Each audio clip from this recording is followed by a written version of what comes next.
Students, this is lecture first of class 11th maths chapter 3rd trigonometric functions. Now trigonometry means measuring the sides of a triangle. In class 10th also you have studied trigonometric ratios. What were that? Trigonometry ratios are the ratios of the sides of the triangle, right angle triangle. Now in this chapter we will study trigonometric functions and their properties. First is angles. So angle is a measure of rotation of a given ray about its initial point. So basically what is angle? If suppose this OA is our initial side, right? This ray is our initial side and it rotates in this direction and reaches up to OB, which is our terminal side. So the angle it measured, or the rotation this OA side has measured, is called the angle. The measure of the rotation is angle. Also, the rotation is, we have taken anti-clockwise. Anti-clockwise means in the opposite direction of a clock. Like clock moves like this, anti-clockwise is in this direction, right? So this is our anti-clockwise, and therefore when we measure the angle in anti-clockwise direction, angle is a positive angle, right? So angle is nothing but the measure of rotation of a given ray. Given ray, measure of the rotation of the given ray, right? Now, in this initial side is OA, this is our terminal side. When we rotate the initial side, the final side that the initial side reaches is known as terminal side. So this rotation, as we can see, is clockwise, right? It is moving in the direction of a clock, like a clock moves in this direction. So therefore, this is known as negative angle. And also to define the rotation of the angle, we define angles as positive or negative. If angle moves in clockwise direction, then it is called negative angle, and if the angle moves in anti-clockwise direction, then the angle is a positive angle. Clear? Now measurement of an angle. So we will discuss in this chapter two units of measurement of an angle: degree measure and radian measure. So first is degree measure. What is degree measure? If our rotation from the initial side to the terminal side is 1 by 3/60th of a revolution, the angle is said to have a measure of 1 degree, right? So to understand this, let OA be our initial side, OB be our terminal side. As we can see, OA and OB are same. So the angle will be this complete angle. So this angle, as we all know, it is 360 degree. So a complete revolution makes 360 degrees, right? Now what we have said, what is 1 degree? 1/360th of a revolution. So a revolution makes 360 degree angle. So 1 by 3/60th of a revolution is nothing but 1 degree, right? So this is the degree measure, 1/360th of a revolution. Also 1 degree is equal to 60 minute, and 1 minute is equal to 60 seconds. You have to learn these formulas, that 1 degree is 60 minute and 1 minute is 60 seconds. Here I have drawn some angles, like as you know, if OA is the initial side, OB will be the terminal side, this angle will be 180 degree. It will be positive as we are rotating it in the direction of anti-clockwise. This angle will be 270 degree. Also it will be positive as it is in the anti-clockwise direction. This angle we are taking it in clockwise direction, and this angle will be 30 degree. Minus sign is there to show the direction, that it is in the clockwise direction.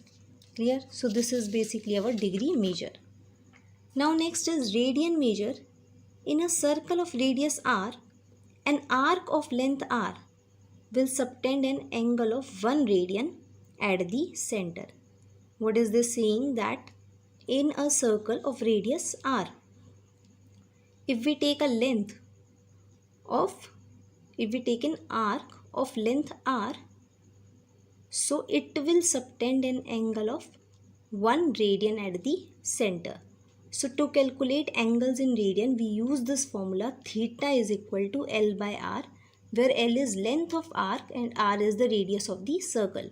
As here we have taken length R, radius is also R, so theta will be R by R equal to 1 radian. So for one complete revolution subtends an angle of 2 pi radians. If we take OA as our initial side, so for the complete revolution, let this point be B also. So the initial and terminal side are same. This is now a complete revolution. So the angle subtended at the center is 2 pi radian. How? Because theta is equal to L by R. Radius is our R, and the complete revolution you can see is the circumference of the circle, and circumference of the circle is 2 pi r. Cancel out this r, theta is 2 pi. So in radians, the angle subtended at the center of the circle is 2 pi radian, right? And as we know, in degrees it is 360 degree. So 2 pi radian is 360 degree. Pi radian is equal to 180 degree. Take that to that side. So 1 radian will be 180 degree by 180 by pi degree, and 1 degree is equal to, take 180 that side, pi by 180 radian. So you have to learn these formulas, as we will be using these to solve the questions. Clear? So this is basically the relationship between the degrees and radian, that 1 radian is 180 by pi degree and 1 degree is pi by 180 radian. Clear? So let's take some questions to understand this. So first is, find the radian measures corresponding to the degree measures. These angles are given us in degrees and we have to find their radian measures. So as we've just calculated that 1 degree is equal to pi by 180 radian. So 25 degree is pi by 180 into 25 radians, right? When you cancel it out, you'll get it as 5 pi by 36 radian. So it's easy to calculate from degree to radian, right? Next, second is 40 degree 20 minute. As we know how to convert degree into radians by this formula, right? But here it is 40 degree and 20 minutes. So first of all, we will change this minute into degrees, right? So how to do that? As we know, 1 degree is equal to 60 minute. So 1 minute will be 1 by 60 degree, and therefore 20 minute. This is 20 minute. 1 minute is 1 by 60 degree. So 20 minute will be 20 by 60 degree. So 40 as it is, writing this 20 minute as 20 by 60 degree. Now solving it, cancel it out, you will get 41 by 3 degree. Multiply 40 into 3 is 120 plus 1, 121 by 3 degree. Now as we know, 1 degree is pi by 180 radian. 121 by 3 degree will be 121 by 3 into pi by 180, which is equal to 121 pi upon 540 radians, right? So this is how to convert degrees into radians. If minute, second is given to you, so first convert those minutes, seconds into degrees and then solve the question. Next is, find the degree measures of the following radian measures. So these angles are given in radians and we have to find their degree measure. Also it is given in the question that use pi is equal to 22 by 7. Now first is 11 by 16. As we know, 1 radian is 180 by pi degree. So 11 by 16 radian will be 180 by pi into 11 by 16 degree. Instead of pi, now write down the value 22 by 7. When you will solve it, you will get it as 315 by 8 degrees, right? Now we will divide this 315 by 8. When you will divide, it goes at 39 and the remainder will be 3. So how we can write it as 39 3 by 8, right? Now this is 39 degree and 3 by 8 degree. We will change this 3 by 8 degree into minutes. As we know, 1 degree is equal to 60 minutes. 3 by 8 degree will be then 3 by 8 into 60 minutes. When you will solve this, it will be 45 by 2 minutes. Divide this 45 again with 2. It will go at 22 and the remainder will be 1 by 2. So we can write it as 22 minute 1 by 2 minute. And changing that 1 by 2 minute into seconds, we have to multiply it by 60. So 1 by 2 into 60 seconds. When you will solve it, it will come as 30 seconds. So the answer will be 39 degree 22 minute 30 seconds. So why we have done this? Because when we divide this with 8, we get the answers in decimal. So to replace the decimals, we change the left degree into minute and the left minute into seconds. Okay. Now next is 7 pi by 6. Now changing this into degree, we have to multiply it by 180 by pi. When you will solve it, it will be completely cancel out.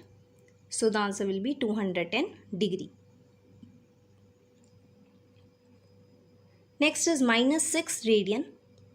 So minus does not matter to us. We will put minus everywhere. Now minus 6 radian is equal to minus 6 into 180 by pi degree. In place of pi, write down 22 by 7. Right? When you will solve it, minus 3780 by 11 degree. Now similar to the first part, divide this 3780 by 11. The remainder will be 7. So it will be minus 343 7 by 11 degree. This is complete degree. The rest 7 by 11. Change this into minute by multiplying it by 60. Right? It will be 420 by 11 minute. When you will divide 420 by 11, it will be 38 2 by 11 minute. So 38 minute as it is. Changing this 2 by 11 minute into seconds. So 1 minute is 60 seconds. 2 by 11 minute will be 2 by 11 into 60 seconds. So this 2 by 11 minute into 60 seconds. Now minus 343 degree, 38 minute. When you will divide this, you will get it as 10.9 second, or you can round off it. So minus 343 degree, 38 minute, 11 seconds. Clear? Now next question is, find the radius of the circle in which a central angle of 60 degree intercepts an arc of length 37.4 centimeter. So what we have to do, we have to find the radius. Central angle, that is the angle which is made at the center of the circle, is given us as 60 degree, and this angle intercepts an arc of length 37.4 centimeter, right?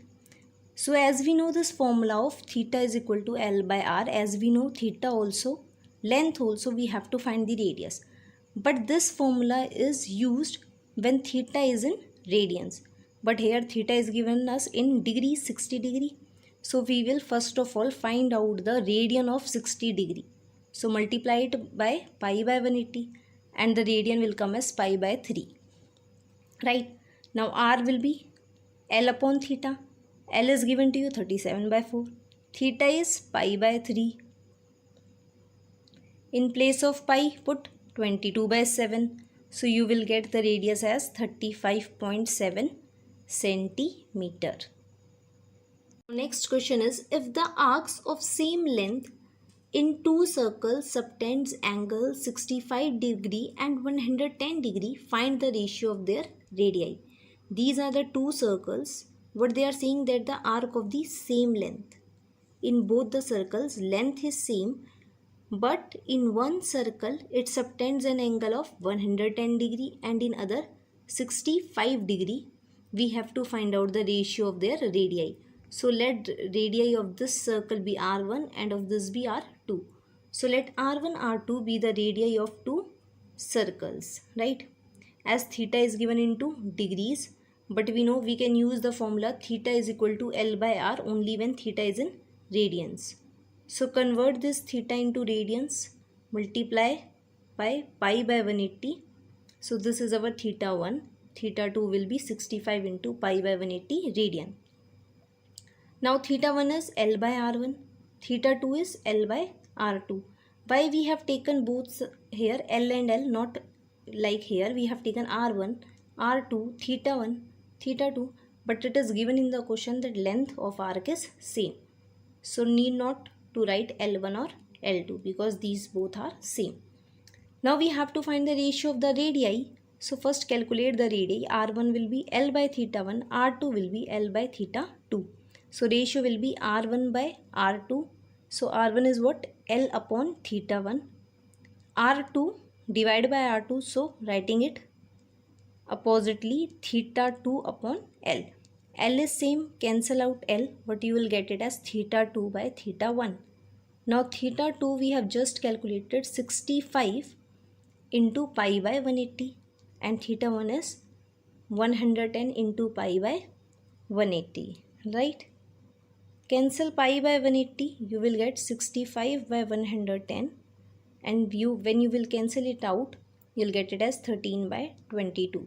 So we wanted to find the ratio is 13:22. So your homework for today is that you have to complete exercise 3.1. Okay.